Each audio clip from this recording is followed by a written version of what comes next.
இங்க நம்ம ஹீரோவும் அவன் அண்ணனும் சேர்ந்து புதுசா ஒரு பிளாட்டை வாங்கி குடி போக அங்க போனதுல இருந்தே ஏதோ சரியில்லாத மாதிரி இருக்கு. பால் காய்ச்சினா திரிஞ்சு போயிடுது, பூஜை ரூமை செட் பண்ணவே முடியாம போயிடுது. இந்த மாதிரி பிரச்சனைகள் எல்லாம் போயிட்டு இருக்க. இதெல்லாம் தாண்டி எல்லாருக்கும் ஒர்க் ஆகிற லிஃப்ட் ஹீரோ ஏறினா மட்டும் ஒர்க் ஆக மாட்டேங்குது. எல்லாருக்கும் மொபைல்ல போட்டோ எடுத்தா ஒழுங்கா வருது, ஹீரோ எடுத்தா மட்டும் கேவலமா வருது. இத பத்தி ஹீரோவும் யோசிச்சுட்டு இருக்க. ஒரு நாள் வீட்டுல யாரும் இல்லாத போது கரெக்டா 1 மணிக்கு டிவி தானா ஆன் ஆகி ஒரு சீரியல் ஓடுது. இவனும் அதை ஆஃப் பண்ண ட்ரை பண்றான், பட் ஏதோ ஆஃப் ஆக மாட்டேங்குது. அதனால வேற வழி இல்லாம ஹீரோவும் அந்த சீரியலை பாக்குறான். இதுல என்ன ஆச்சரியம்னா, ஹீரோ குடும்பத்துல உள்ள கேரக்டர் எல்லாமே அந்த சீரியல்லயும் இருக்காங்க. அது மட்டும் இல்ல, அந்த சீரியல்ல என்ன நடக்குதோ அதே விஷயம் ஹீரோட ஃபேமிலிலயும் நடக்குது. இது கோஇன்சிடென்ட்டா இல்ல எதுவும் அமானுஷ்யமான்னு தெரியல. இருந்தாலும் எல்லாம் நல்ல விஷயங்களா நடக்க ஹீரோவும் அதை பெருசா கண்டுக்கல. ஒரு கட்டத்துல சீரியல்ல உள்ள வைஃப் கேரக்டருக்கு ஷாக் அடிச்சு மிஸ்கேரேஜ் ஆகிட. அதே மாதிரி ஹீரோட வைஃப்க்கும் நடந்தது. இப்பதான் ஹீரோக்கு அந்த சீரியலை பார்த்து பயம் வர ஆரம்பிக்குது. உடனே அந்த சீரியலோட டைரக்டர் யாருன்னு ஷூட்டிங் ஸ்பாட்ல போய் பார்க்க அங்க அந்த சீரியலோட நேம்ல வேற ஒரு ப்ரோக்ராம் நடந்துகிட்டு இருக்கு. ஹீரோக்கு எதுவுமே புரியல. அப்ப ஒரு டிவி ஷோரூமுக்கு போய் பார்த்தா அங்க அந்த சீரியலோட பேர்ல வேற ஒரு ஷோ டெலிகாஸ்ட் ஆகிட்டு இருக்கும். இங்கதான் ஹீரோ வீட்ல ஓடுற சீரியல் ஹீரோ வீட்ல மட்டும் தான் ஓடுதுன்னு தெரிய வருது.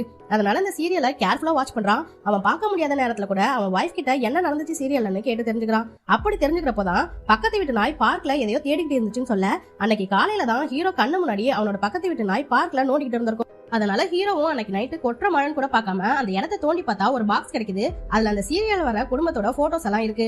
அது மட்டும் இல்லாம அதுல 1977 போட்டிருக்கு. அப்போ 30 வருஷத்துக்கு முன்னாடி அந்த ஃபேமிலிக்கு ஏதோ ஆயிருக்கு. ஹீரோ அவங்கள பத்தி விசாரிக்க ஆரம்பிக்க அப்பதான் அவங்க வீட்டுல இருந்த மன வளர்ச்சி இல்லாத தம்பி வீட்டுல உள்ள எல்லாரையும் சுத்தியாலால அடிச்சு கொண்டுட்டான்ட்டு பேப்பர்ல போட்டிருக்கு. அதை வச்சு அந்த கேஸ்ல வாதாடின அட்வொகேட்டை போய் பார்த்து விசாரிச்சா அவங்க தம்பி இதெல்லாம் பண்ணல, வேற யாரோ பண்ணிட்டு அவன் மேல பழிய போட்டிருக்காங்கன்ட்டு அவர் சொல்றாரு. ஆனா அதுக்கு ஆதாரம் இல்லாததுனால அந்த தம்பிய மென்டல் ஹாஸ்பிட்டல்ல போட்டுட்டாங்கன்ட்டு சொல்ல, ஹீரோ இப்ப அவனை மீட் பண்ண போறான். அங்க அவன் அவனோட ரத்தத்தை வச்சு ஏதோ கிராஸ் சிம்பிள் மாதிரி வரைஞ்சிட்டு இருக்கான் செவரு பூரா. ஹீரோவுக்கு எதுவுமே புரியாம இருக்க. அப்ப அந்த சீரியல்ல எல்லாரையும் அடிச்சு கொன்னது ஹீரோவோட கேரக்டர் தான் மாதிரி காட்ட ஹீரோ பயந்து போய் அவன் ஃப்ரெண்டு மூலமா அவன் ஃபேமிலி டாக்டர் வீட்டுல போய் தங்குறான். அந்த டாக்டர் கிட்ட இவங்க கிட்ட இருந்து ஃபேமிலியை தூரமா தள்ளி வைக்க ஏதோ ஒரு ஊருக்கு ஃபிளைட் டிக்கெட் எடுத்து கொடுத்து அவங்க அனுப்பி வைக்க சொல்லிருப்பான். அதனால டாக்டரும் அங்க இருந்து கிளம்பிட இப்பதான் ஹீரோ இங்க சில விஷயங்கள் எல்லாம் நோட் பண்றான். அந்த ஃபேமிலில சித்ரான்னு ஒரு பொண்ணு இருந்திருக்கா. அவளை கல்யாணம் பண்ணிக்க ஒருத்தன் ஆசைப்பட்டிருப்பான். ஆனா அவனுக்கு வேற ஒரு பையனோட என்கேஜ்மெண்ட் ஆயிடும். அதனால அவன் சூசைட் பண்ணியிருந்திருப்பான். அவன் வேற யாரும் கிடையாது, இந்த டாக்டரோட தம்பி தான். இதுக்கு பழி வாங்குறதுக்காக தான் டாக்டர் அந்த ஃபேமிலியை சுத்தியாலால அடிச்சு கொண்டு இருப்பான். அதனால அவங்க இருந்த வீட்டுக்கு குடி வந்த ஹீரோ மூலமா அவங்க தம்பி நிரபராதின்னு நிரூபிக்க ட்ரை பண்றாங்கன்ட்டு ஹீரோக்கு புரிய வருது.